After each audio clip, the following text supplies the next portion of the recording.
I remember seeing the muzzle flash. I felt like I got punched by the Hulk. I could see all the blood, and I closed my eyes, preparing to open them up in heaven. A canine officer with 10 years of experience, Sean Houle knew well the dangers that came with the job, but nothing could have prepared him for what would happen on the night of February 21st, 2021. At about 3 a.m., Sean approached a criminal in his car who'd evaded arrest just a few hours before. I tell him, let me see your hands. You're under arrest. All of a sudden, he dives from the driver's seat over to the passenger side area of the car. And when I grabbed onto his arm, I got sucked into the car. It was a fight immediately. The two spilled out of the car onto the pavement. As Sean struggled to subdue the criminal with one hand, he was trying to holster his gun with the other. But it would not go in.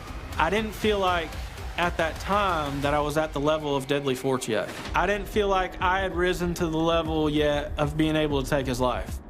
Sean managed to call for backup in the middle of the fight, but they were still several blocks away. On any other occasion, he'd be able to press a button on his vest to release his canine jacks from his cruiser, but the button was malfunctioning.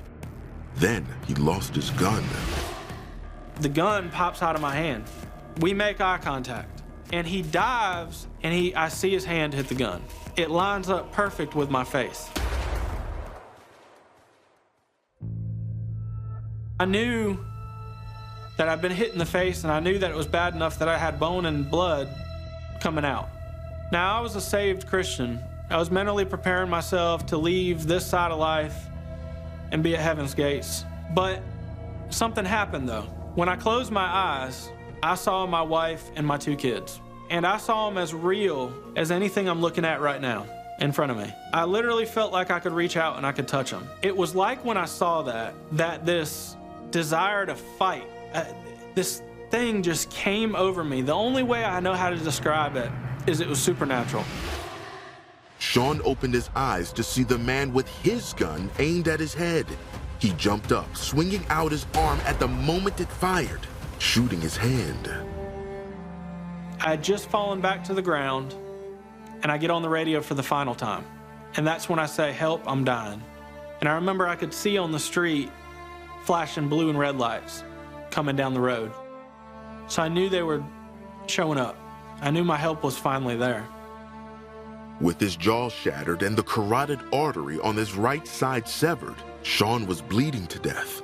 Miraculously, an ambulance was nearby and got him to the ER without a moment to spare. He stayed conscious the whole way until he was put under for surgery.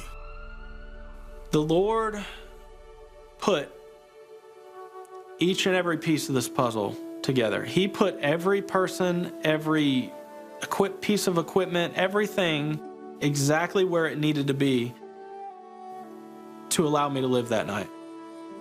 Sean suffered a stroke and required 72 units of blood.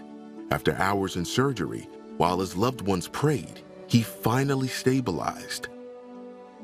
He'd go on to have a dozen operations to reconstruct his jaw and left hand after losing a finger. But he recovered quickly, to which he gives all credit to God. He worked through those doctors and surgeons' hands. I should be dead from a medical standpoint, but God had other plans and worked a miracle out of this situation. The shooter was apprehended shortly after fleeing the scene, and it was discovered that he dropped a gun of his own during the fight. He was sentenced to between 34 to 43 years in prison. The Lord settled into my heart, do not be angry and do not hate.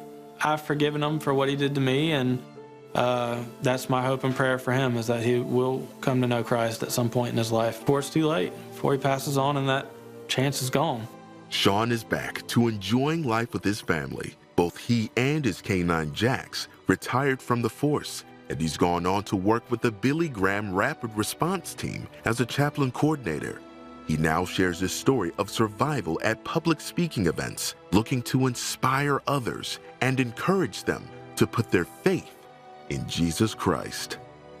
This was to be used to bring him honor and glory. I'm getting to do things inside of this life that if I had not been shot, I would have never been able to do.